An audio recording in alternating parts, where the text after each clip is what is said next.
An atmospheric river leading to rainy day in parts of Northern California, and the rain continues tonight. This is what it looked like in Sacramento earlier today. It wasn't raining everywhere, though.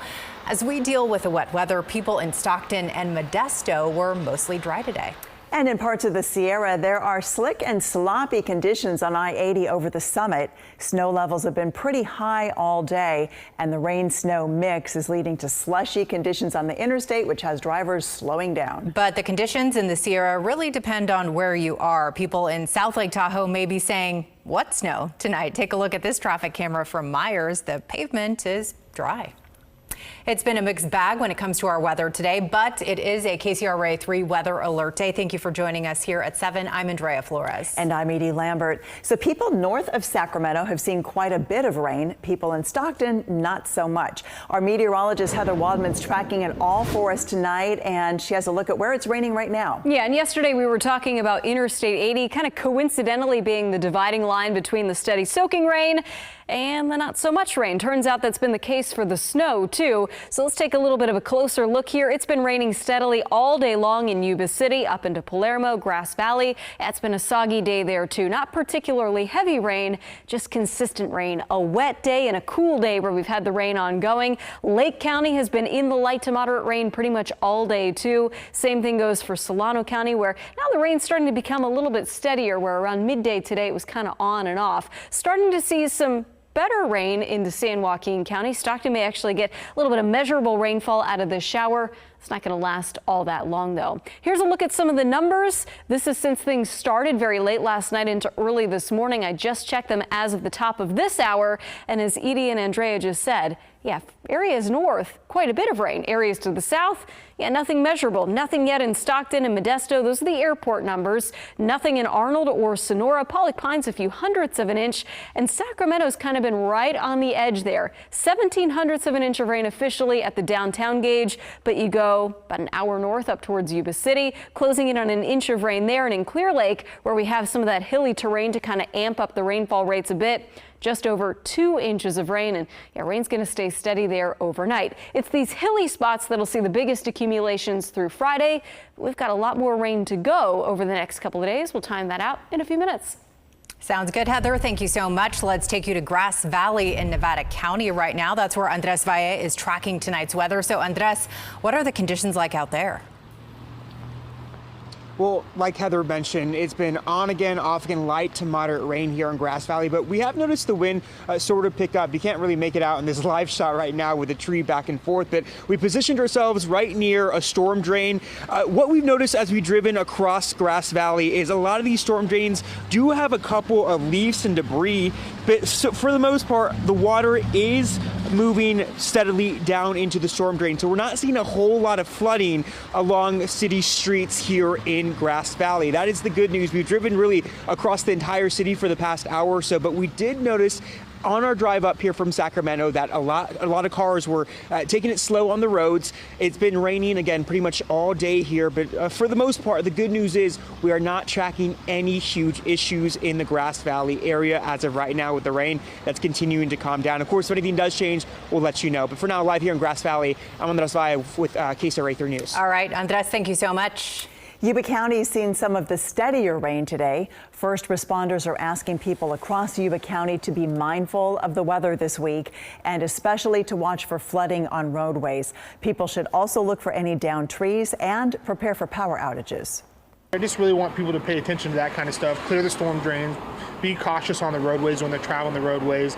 Locally, we don't have a lot of streams or things of major concern, and the rivers are in good shape, so I think it's just a localized flooding we're worried about. The rain in Yuba and Sutter counties has been nonstop since this morning. In the Sierra, we're tracking some very interesting differences in the weather. On the left is a shot of I-80 near Donner Summit. On the right, Highway 50 at Twin Bridges. So we recorded this video at the same time, just about 20 minutes ago. It was snowing on I-80. You can see that coming down pretty good there, but Highway 50 was dry. So take a look at conditions in Shasta County, really coming down here. The snow was thick and the wind was blowing. You can see the snow sticking to the roads. Some cars having trouble getting through this mess. This leading to a full closure of Interstate 5 north of Reading. Right now, I-5 is closed from the city of Shasta Lake to south of Wairika in Siskiyou County. A Caltrans camera in the area of Shasta Lake shows a line of semi-trucks along the interstate. You can see that there. And here's a look at the snow in the area of Azalea, that's south of Mount Shasta. So we've been seeing these different weather conditions all across our region. Heather is back with a look at the conditions right now. So where are we seeing all this snow? Yeah, well, as expected, the snow is much more impressive in places like Shasta County. We've seen some of that wet plaster-like snow along Interstate 80. I'll show you Highway 50 in a moment.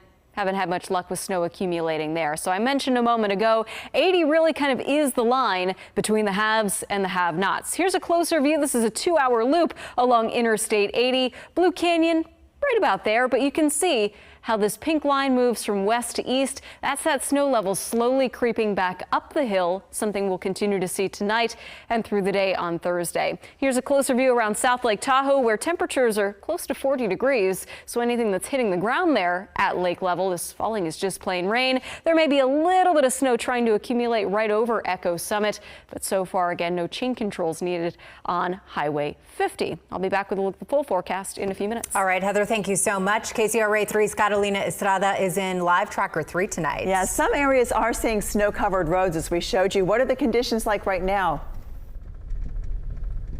Yeah, so right now we're on eastbound I-80, just entering Soda Springs. This is a 7,000 feet elevation, and we're seeing that steady snowfall here in this area. Let me give you a look at the conditions that we're seeing right now. So as you can see, the road is starting to get covered in snow. We're seeing that steady snowfall.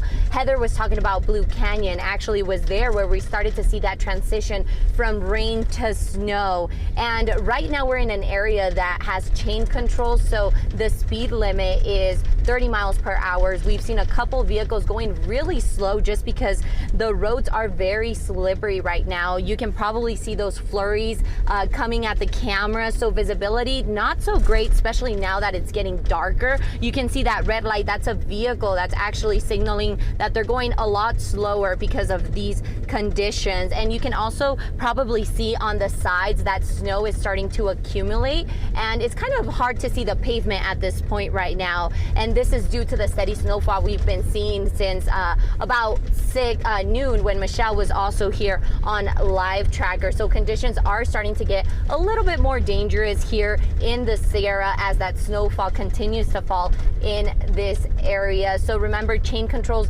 are in effect, and we started to see those chain controls over at Whitmore. That's a little bit close to Blue Canyon when we started to see that transition into snow. But we're going to stay here on Live Tracker and continue to track these conditions and keep you updated. For now, live in Live Tracker 3 in the Sierra, Carolina Estrada, KCRA 3 News. All right, we appreciate the update. Stay safe out there.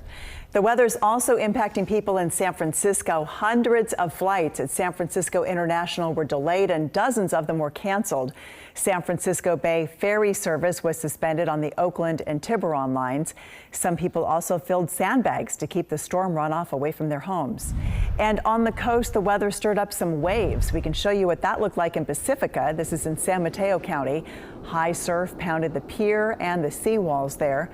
People were warned to stay out of the water and to watch for especially large waves. And to the north, nearly 500,000 homes and businesses in Washington lost power when the wind blew down trees onto power lines. Wind gusts topped 65 miles per hour in some areas.